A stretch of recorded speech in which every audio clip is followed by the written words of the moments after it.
Good morning, students.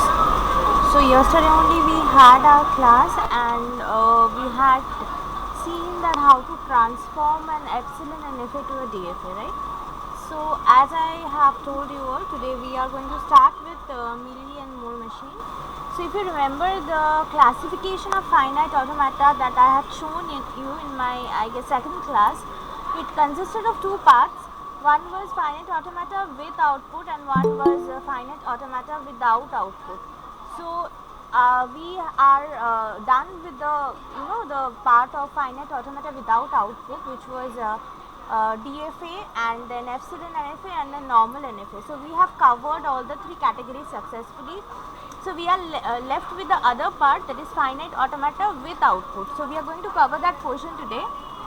And basically we have two types of finite automata with outputs, Mealy and Moore machine, which we will study today. Okay, so let me share my screen.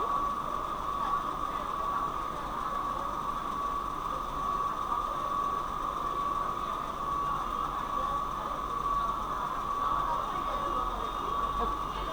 So as we have seen the formal definition for all the automatas or finite automatas, here also we have a formal definition for Moore machine. So firstly we will be seeing the definition for Moore machine and then Mealy machine. So Moore machine is a six-tuple which consists of Q, that is a finite set of states, obviously the input alphabet, this is the output alphabet, this is the additional thing that we have over here which we were not familiar with in the definition of DFA or NFA. So this is the output alphabet delta, and this is the transition function. It's same, the transition function is your sigma cross Q to Q, same as that of DFA. And then we have the output function. Now this is also very important. Your lambda is the output function over here, which maps from Q to lambda, sorry, Q to delta.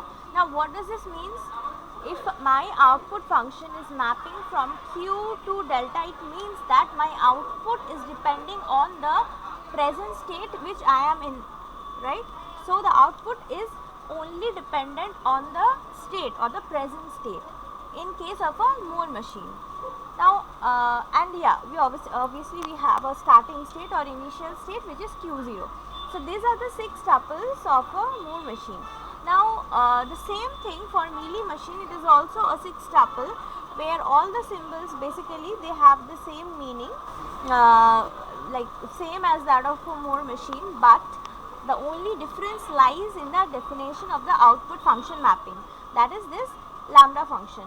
So here the output function was mapping from capital Q to delta, that is it was depending upon the present state, but in a Mealy machine the mapping would be from your sigma cross capital Q to delta, that is it would depend on both the present state as well as the input symbol that we are encountering, and depending on both of these parameters we will get a particular output. So here the output is depending not only on the present state but also on the input that we are getting in that particular state.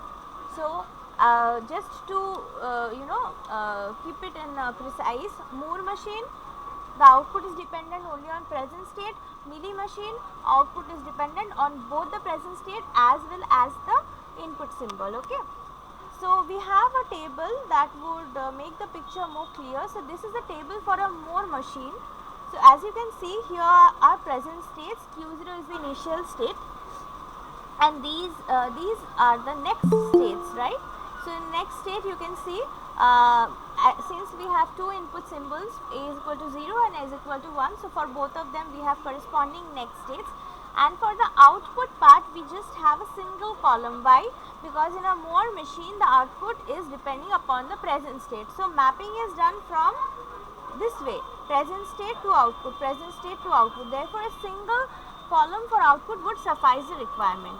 So if we are given this input string, suppose for the input string 0 1 1 1, you ask that what will be the transition states. So the transition states for 0 1 1 1 would be like obviously starting from Q0. If you get a 0, you move to Q3, then you get a 1, you move to Q0 again, then you are at Q0, you get a 1 again, you move to Q1, and then you are at Q1, you get a 1 again, you go to Q2. This is the state transition, and corresponding output will be just map this state with the output column. So the first state was Q0, so output will be 0. Next state was Q3, so output will be 0 again. Next state is Q0, output will be 0 again. Next state is Q1, output will be 1, and then we have Q2, output will be 0. So the final sequence of output string that we are getting is 0 0 0 1 0. Okay,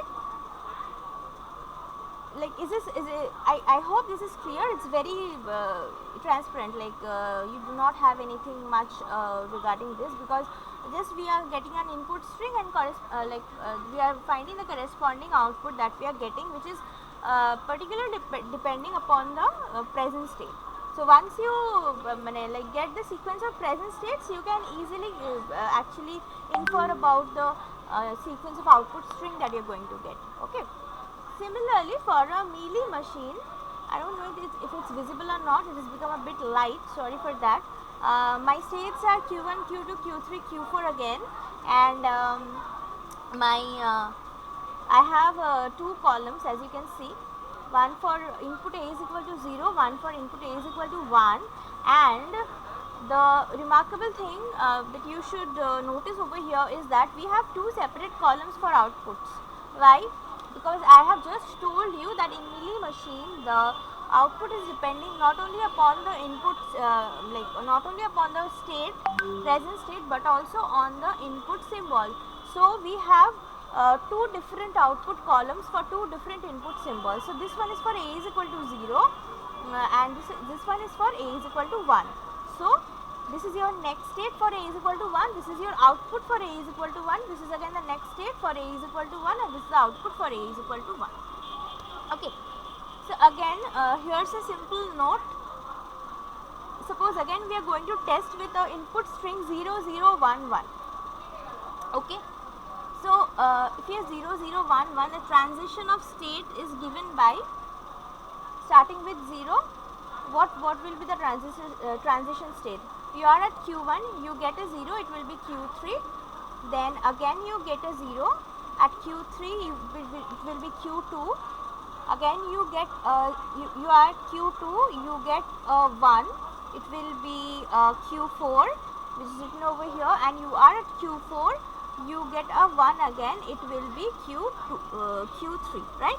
So the sequence is Q1, Q3, Q2, Q4, Q3. That is fine. But what about the output string? See, the output string is not only mapped with the state, but it is mapped with the input symbol, right? So you have to map it with the input symbol. So the output string over here will be 0 1 0 0. How are you getting this output symbol? So at first my state was Q1, right? So I am at Q1 and I get a 0. So fine, I am at state Q1, I am getting a 0, and I go to state Q3. Okay. So what is the output symbol? The output symbol is 0. Fine. Then I am at Q3 and I am getting the input symbol 0. So what will be the output symbol? It will be 1. See, this is the output symbol and you are at state Q2. So the next output symbol will be 1. Okay, fine. Now I am at Q2 and I get the input symbol 1. So input symbol 1. I am at state Q4 and my corresponding output will be 0. So I put a 0. And finally I am at Q4 and I get an input symbol 1, right? So my output will be 0 again and I will be at state Q3. So this is the way how you can you infer about the final output string 0 1 0 0. Now one thing to notice over here, in the Moore machine, if your input string was of length 4, your output string was of length 5. So if input string's length is n, the output string's length was n plus 1 in case of a Moore machine, right? But in a mealy machine, if you see, if your input string is length is 4, the output string's length is also 4. So if it's n, input string's length is n, the output string's length is also n, and this is true for like any case, right? So this is a difference between a mealy and a Moore machine. It's a significant difference between a mealy and a Moore machine, which should be remembered by all of you. Okay. Okay. Anything else? Just a second.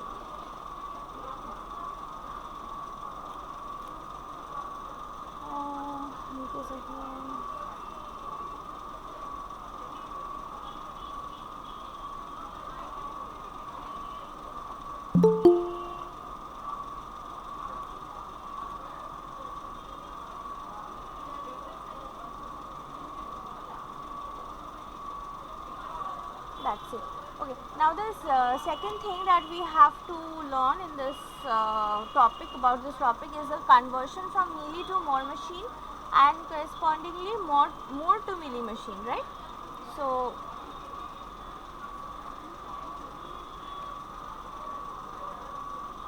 first we will look into mealy to Moore machine, right? So this is your corresponding table for the given mealy machine. This is the diagram for the mealy machine, and this is the corresponding transition table. So you will be given either of them. Maybe you will be supplied with the transition table directly, or you might be given the diagram. So from the diagram, just construct the transition table at first, then the things will be easier to implement, right?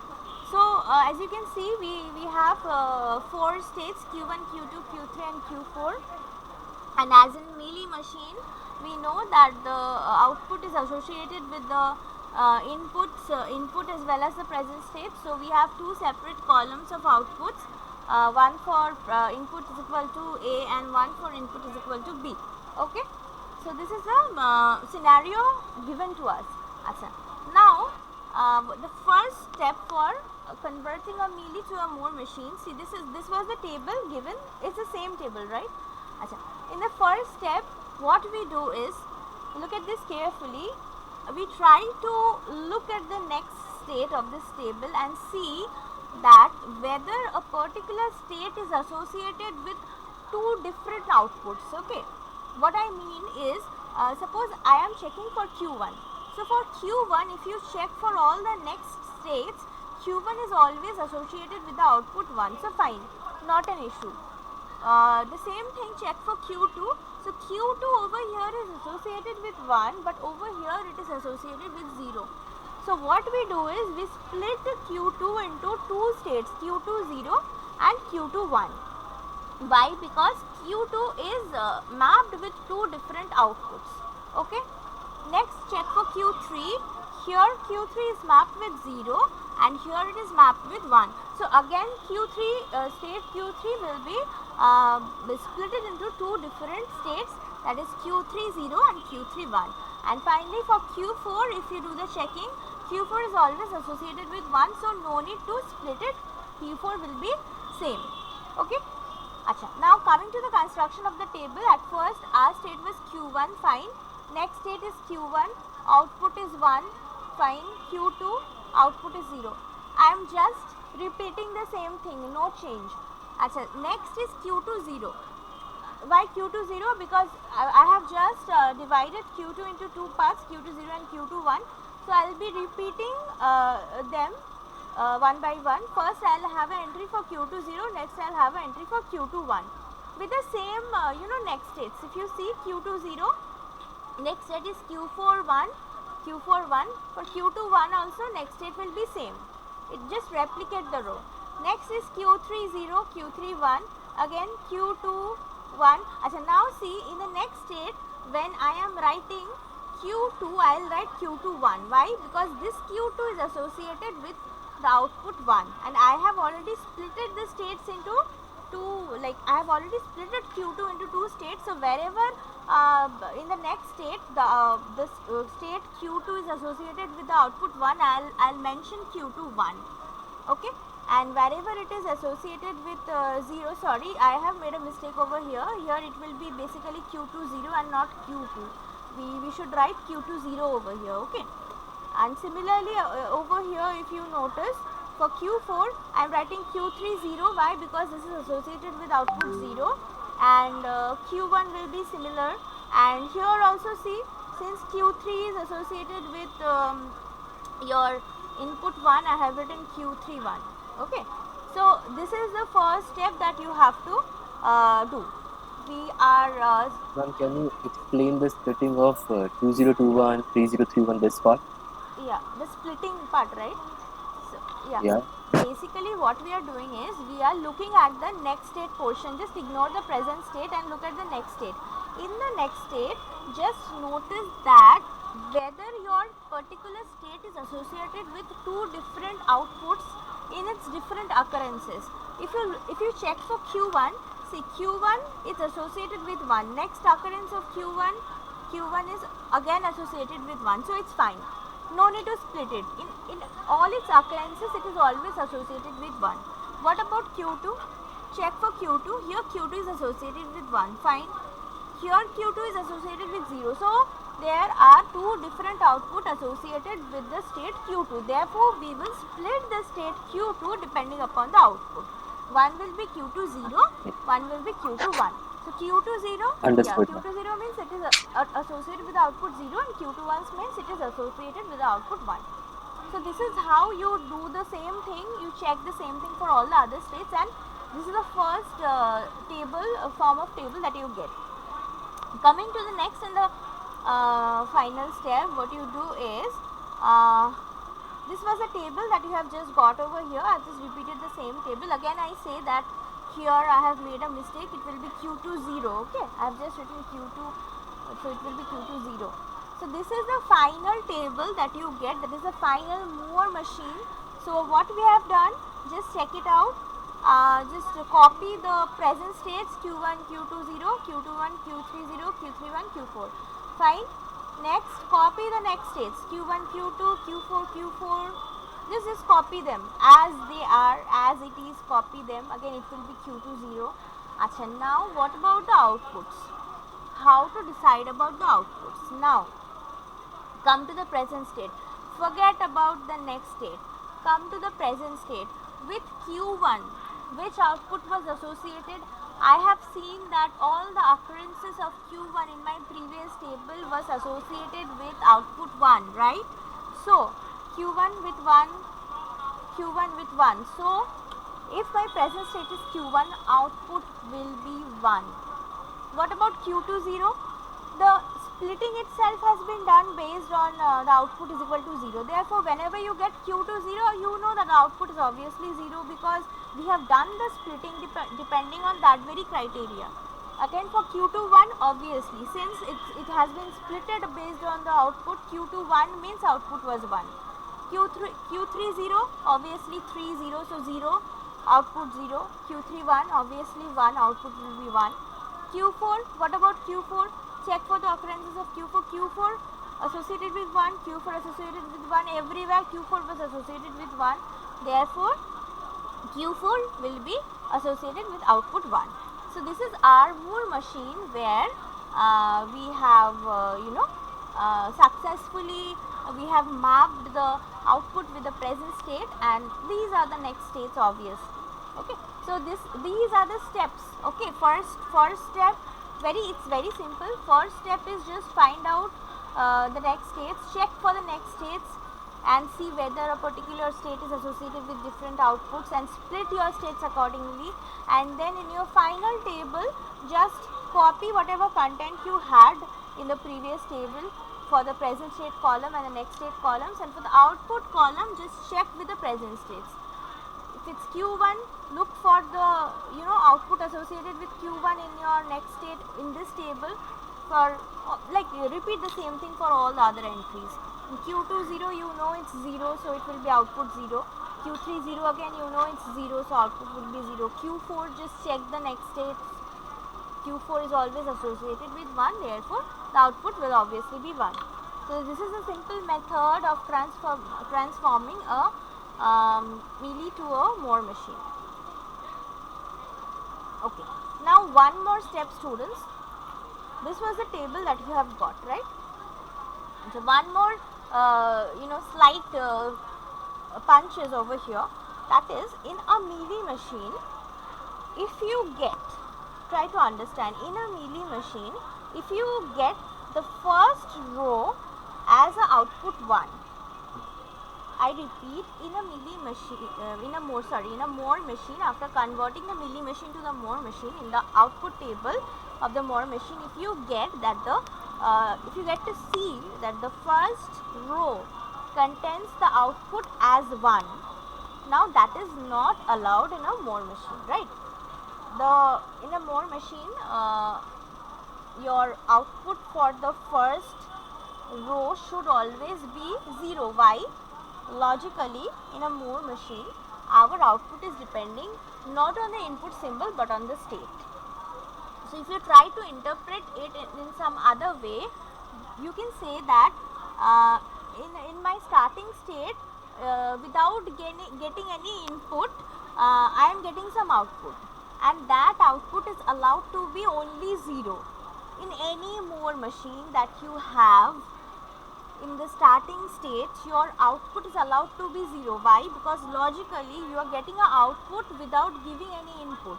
So it's the first output, is the first blank output that you are getting, and it should be 0 always. It's a rule that in a Moore machine, your first output of the starting state should always be 0.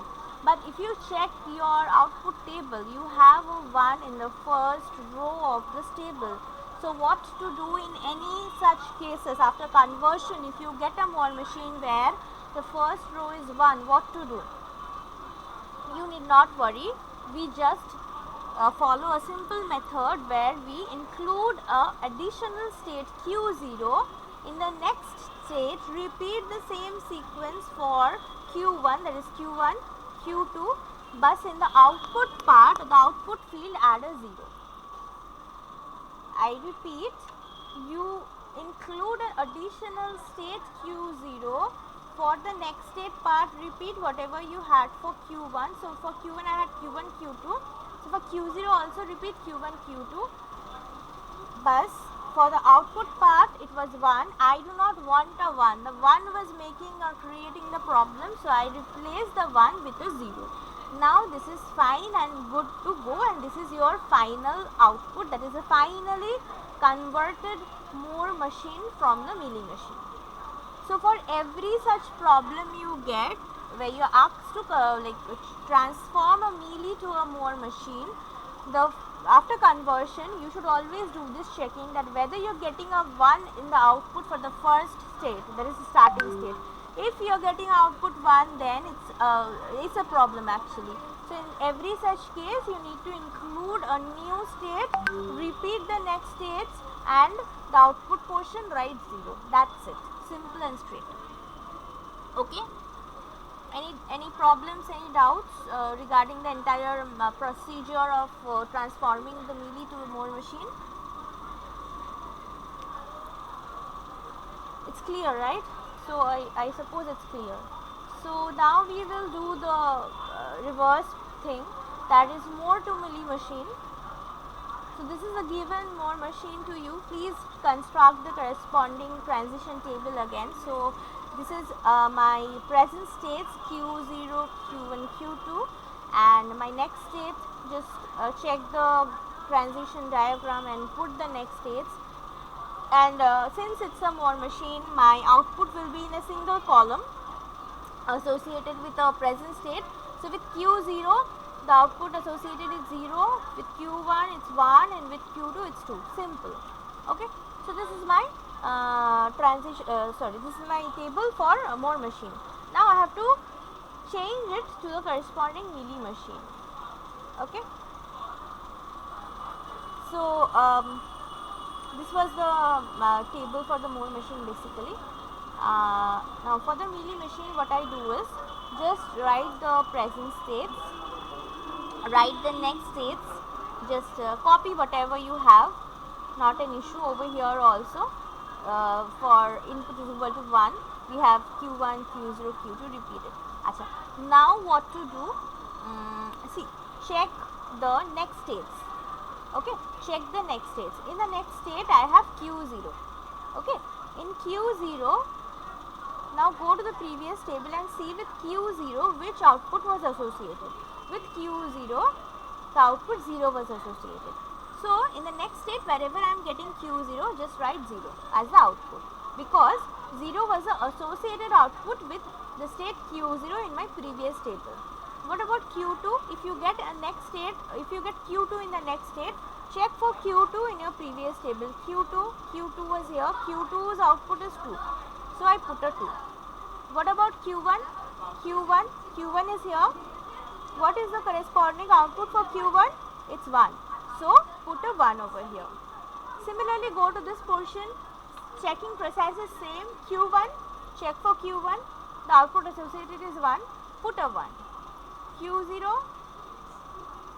it's 0. Put a 0. Q2, it's a 2. Put a 2. And nothing else is to be done. This is your final converted Mealy machine, where you can see that the output is, we have two separate columns for outputs, one for input is equal to 0, one for input is equal to 1. So this is a simple process for converting a Mealy machine to a Moore machine, and a Moore machine to a Mealy machine, and you won't get any more variations from this topic. You might be asked about the maybe definition of a Moore or a Mealy machine, or you may be asked to differentiate between a Moore and a Mealy machine, max to max. And yeah, the most common questions that you get from this portion is the interconversions, that is change a Mealy to a Moore machine or a Moore to a Mealy machine. Okay, so that was all for today's class. If you all have any doubt, you can ask me. Otherwise, you can